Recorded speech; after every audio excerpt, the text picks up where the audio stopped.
Haïti occupe actuellement la 84e place du classement FIFA mondial. Cette position est le résultat des dernières mises à jour officielles. Le classement FIFA évalue les performances des 211 nations membres. Haïti se situe dans le tiers moyen inférieur de ce classement. Cette place reflète une certaine stabilité récente. En Amérique du Nord, centrale et Caraïbes, CONCACAF, Haïti est 10e. La CONCACAF comprend 41 nations d'affiliés. Être dans le top 10 régional est un acquis respectable. Les États-Unis et le Mexique dominent historiquement cette zone. Le Canada et le Costa Rica complètent le top régional. La Jamaïque et le Panama ont récemment progressé. Haïti rivalise avec le Honduras et le Salvador. Le classement FIFA utilise un système de points complexe. Les points sont attribués selon les résultats des matchs. L'importance des matchs influence le calcul. Les matchs de Coupe du Monde valent plus que les amicaux. La force de l'adversaire est aussi prise en compte. Les résultats des 4 dernières années sont considérés. Les matchs récents ont plus de poids que les anciens. Haïti a obtenu des résultats variables récemment. L'équipe nationale est surnommée les Grenadiers. Ce surnom évoque la bravoure et la combativité. Haïti a une histoire footballistique notable. Le pays a participé à la Coupe du Monde 1974. C'était une première pour une nation caribéenne francophone. Cette qualification reste un moment historique. En 1974, Haïti a même mené contre l'Italie. Le football haïtien a connu des hauts et des bas depuis. La Gold Cup est la compétition phare de la CONCACAF. Haïti y participe régulièrement. En 2019, Haïti a réalisé un parcours remarquable. L'équipe a atteint les demi-finales. Elle a battu le Costa Rica en quart de finale. Cela a constitué un fait marquant. En 2023, Haïti s'est incliné en quart de finale. Le Mexique a été l'adversaire éliminatoire. Les éliminatoires pour la Coupe du Monde 2026 ont commencé. Haïti est engagé dans ce processus. La CONCACAF dispose de places directes et de barrages. L'objectif est de se rapprocher de la qualification. La dernière participation mondiale remonte à 50 ans. Rompre cette disette est une motivation forte. Le championnat local haïtien existe. Il est structuré en plusieurs divisions. La Ligue haïtienne de football est l'instance organisatrice. Des clubs comme le Violet AC et le Racing CH sont historiques. Le Violet AC a remporté la Coupe des champions de la CONCACAF en 1984. Cela montre le potentiel passé du football haïtien. Aujourd'hui, le championnat local rencontre des difficultés. Les problèmes infrastructurels sont récurrents. L'instabilité sociopolitique perturbe les compétitions. La formation des jeunes en pâtit. La diaspora joue un rôle capital. De nombreux joueurs évoluent à l'étranger. La France, la Belgique et la Suisse sont des destinations courantes. Des joueurs haïtiens évoluent aussi en MLS, États-Unis, Canada. Dukens Nazon est un attaquant emblématique.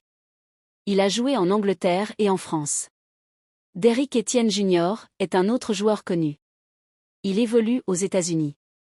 Ces joueurs apportent de l'expérience. L'intégration avec les joueurs locaux est un défi. La Fédération haïtienne de football, FHF, dirige le football. Elle organise les sélections et les compétitions.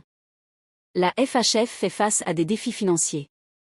La gouvernance est parfois contestée. Des conflits internes ont pu survenir. Cela affecte la planification à long terme. Des efforts de structuration sont nécessaires. Le centre technique de Croix-des-Bouquets est un atout.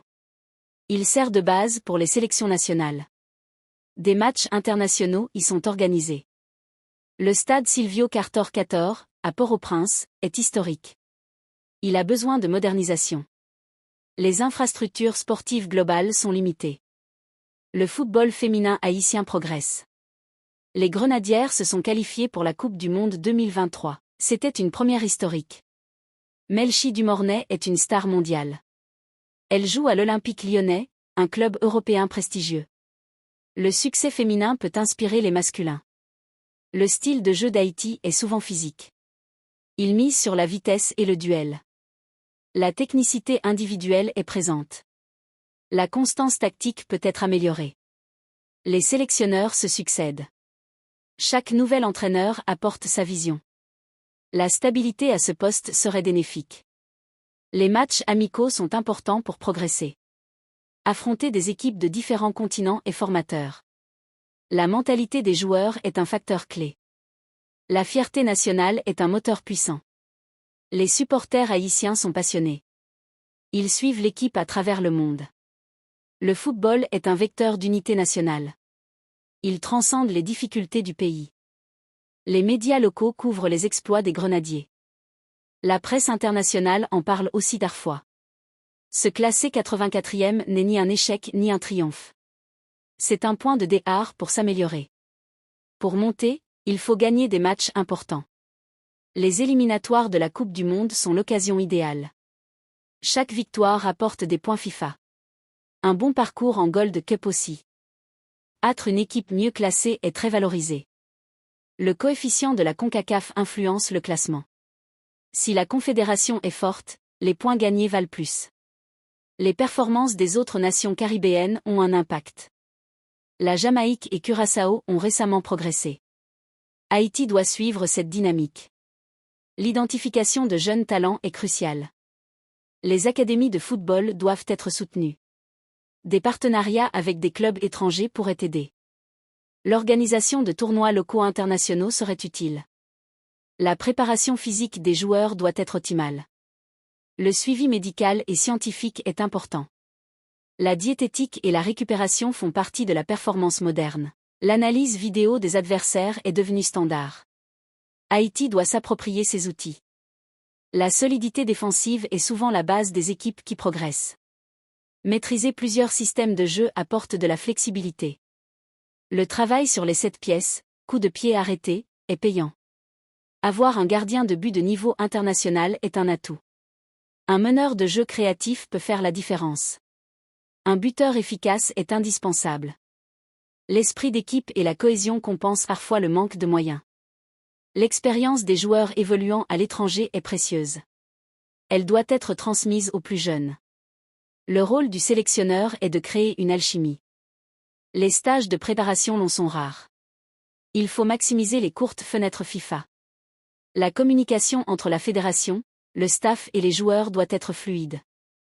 Les objectifs doivent être clairs et partagés. Se qualifier pour une Gold Cup est un minimum. Viser les demi-finales doit devenir un standard. La qualification pour la Coupe du Monde 2026 est un rêve réaliste. Il faudra pour cela finir parmi les meilleurs de la CONCACAF. Chaque match des éliminatoires est une finale.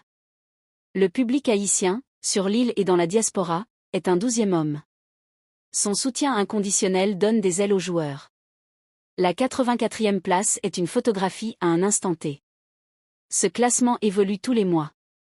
La tendance est aussi importante que la position absolue.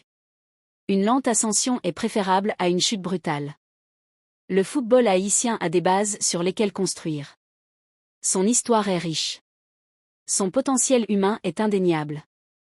Les défis sont nombreux mais pas insurmontables.